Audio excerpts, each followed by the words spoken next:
498A। आज हम एक ऑनरेबल सुप्रीम कोर्ट के ऐसे जजमेंट की बात करने वाले हैं जिसमें 498A से संबंधित जजमेंट आया है।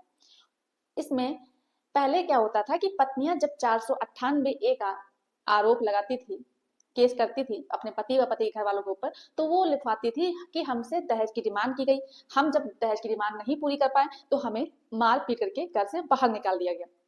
और जिनके ऊपर एफआईआर होती थी वो पति व पति घर वाले बहुत ज्यादा परेशान होते थे। वो ये सोचते थे कि हमने जब कोई दहेज की डिमांड ही नहीं की है तो मेरे ऊपर ये केस कैसे हो गया। तो अब आपको बता दें कि पत्नियां अब झूठा दहेज का केस नहीं कर सकती हैं।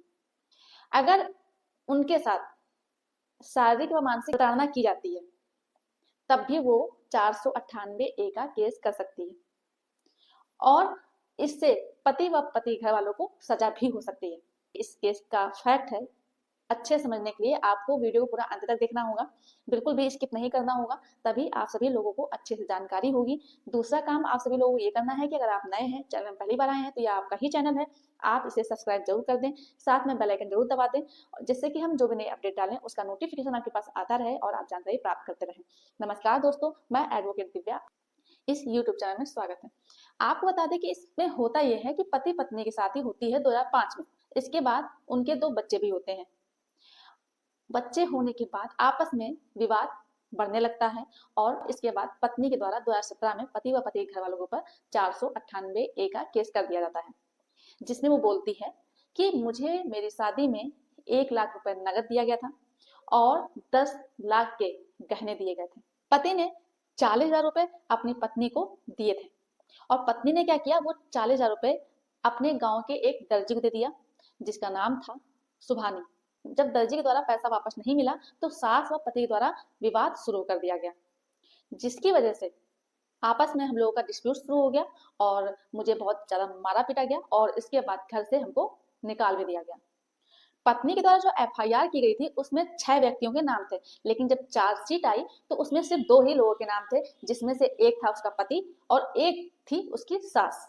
पति का जो पक्ष था वो ये था, जिसमें पति व पति की मां ने ऑनरेबल हाई कोर्ट में एक पिटीशन फाइल की, जिसमें उसने ये बात कही कि जो 498A का केस है इसमें जो दहेज से रिलेटेड केसेस होते हैं, दहेज के लिए जिसमें प्रताड़ित किया जाता है, वही केसेस इसमें दर्ज हो सकते हैं, जिसको लेकर के इसमें कहा गया कि ये कोई डाउरी से रिलेटेड केस नहीं है, यानी दहेज मांगने का कोई आरोप नहीं लगा है, इसमें सिर्फ पारिवारिक विवाद ही हुआ है, जिसमें पत्नी ने सिर्फ पारिवारिक विवाद को लेकर के ही आरोप लगाया है, दहेज की डिमांड को लेकर कोई भी आरोप नहीं लगाया गया है। इसलिए ये जो केस है 498A के अंतर्गत नहीं आता है, इसलिए इस केस को रद्द किया जाए। ऑनरेबल हाई कोर्ट दोनों पक्षों की बात सुनती है और इसके बाद उनकी जो पत्नी द्वारा एफआईआर की जाती है उसे रद्द कर देती है।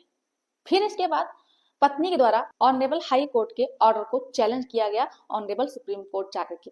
फिर इसके बाद ऑनरेबल सुप्रीम कोर्ट ने इस केस के सारे फैक्ट देखे। फिर इसके बाद ऑनरेबल सुप्रीम कोर्ट ने ये ऑब्जर्व किया कि जो ये 498A की धारा है ये उन लोगों के ऊपर लागू होती है, उन पति व ससुराल वालों के ऊपर लागू होती है जो पत्नी को शारीरिक व मानसिक रूप से प्रताड़ित करते हैं। आपको बता दें कि जो क्रुएल्टी है वो 2 तरह से होती है, एक होती है शारीरिक और दूसरी होती है मानसिक। जब पति व पति के घर वालों के द्वारा पत्नी को गंभीर चोटें पहुंचाते हैं या फिर आत्महत्या करने के लिए मजबूर करते हैं, और दूसरा है दहेज या अन्य किसी चीज को लेकर के प्रताड़ित करना। ऑनरेबल हाई कोर्ट के ऑर्डर को देखा जाए तो उसमें यह बात कही गई थी कि अगर 498A के केस में दहेज की डिमांड नहीं की गई है तो 498A का केस बनता ही नहीं है। ऑनरेबल सुप्रीम कोर्ट ने 498A को लेकर के बहुत ही महत्वपूर्ण ऑब्जर्वेशन दिया और ये बात कही कि 498A जो धारा है ये सिर्फ दहेज की डिमांड को लेकर के ही धारा नहीं है। अगर किसी महिला को शारीरिक और मानसिक तौर से परेशान किया गया है तो ये अपने आप में ही एक अपराध है, भले ही पत्नी से दहेज की डिमांड नहीं की गई हो। कहने का मतलब ये था कि भले ही दहेज की डिमांड की गई हो या फिर ना की गई हो, लेकिन अगर फिजिकली या मेंटली परेशान किया गया है तो ये 498A के अंतर्गत ही आता है। इस तरह से ऑनरेबल सुप्रीम कोर्ट ने ऑनरेबल हाई कोर्ट के ऑर्डर को सेटिस्फाइड कर दिया और पति व पत्नी की सास के ऊपर 498A का केस जारी रखा, जो कि इससे पतियों को नुकसान भी हो सकता है, क्योंकि अब पत्नियों को 498A का केस करने के लिए डाउरी की डिमांड यानी कि दहेज की डिमांड को लेकर के कुछ भी साबित करने की आवश्यकता नहीं होगी। पहले पति इस चीज को लेकर के खुद का बचाव कर सकता था कि हमने दहेज की डिमांड की ही नहीं है, लेकिन अब ऐसा नहीं कर पाएगा। अब पत्नी सिर्फ फिजिकली व मेंटली प्रताड़ित करने का आरोप लगा करके वो 498A का केस कर सकती है। इसका प्रभाव जो ससुराल के बुजुर्ग व्यक्ति हैं उनके ऊपर भी पड़ सकता है। कहने मतलब ये हुआ कि अब अगर पत्नी 498A का केस करती है, भले ही डाउरी की डिमांड की गई हो अन्यथा ना की गई हो, लेकिन उसमें अब वो हर किसी का नाम लिखवा सकती है। तो इस जजमेंट से क्या पतियों को राहत मिलेगी या जो प्रताड़ित पत्नियां हो रही हैं उन्हें न्याय मिल पाएगा, अन्यथा नहीं। आपको बता दें कि पहले के समय में क्या होता था कि जब पत्नियां 498A का केस करती थी तो जो पति होते थे वो इस चीज को साबित करने लग जाते थे कि हमने डाउरी की डिमांड ही नहीं की।